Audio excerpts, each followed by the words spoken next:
aad iyo aad ayay uga walaacayeen saacadihii aynu ka soo gudubnay Kenyaanka wararka la isla dhexmarayay ee ku saabsan xilliga doorashada inay macquul tahay in gabi ahaanba la xiro internetka dalka laga isticmaalo si dawladda ay uga hortagto rabshado laga yaabo in ay doorashooyinka natiijooyinka ka soo bixi doona ay sababaan.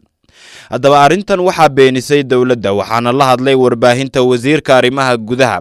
iyo amniga qaranka dalka Fred Matiang'i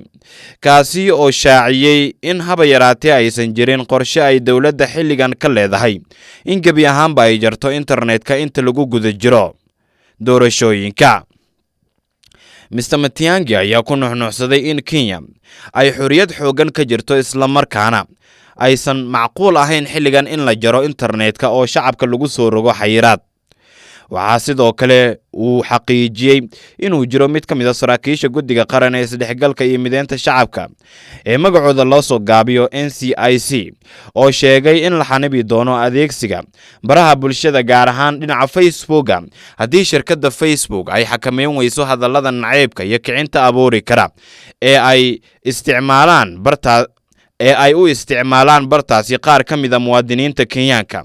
inkastoo shirkadda Facebook ay tilmaamtay in 12 muuqaal oo lagu baahin lahaa barteeda lagana soo gelin lahaa dalka Kenya ay xakameysay isla markaana ay diyaar u tahay inay ilaaliso xorriyadda, nabadgelyada iyo weliba wada noolaanshiyaha dadweynaha Kenya.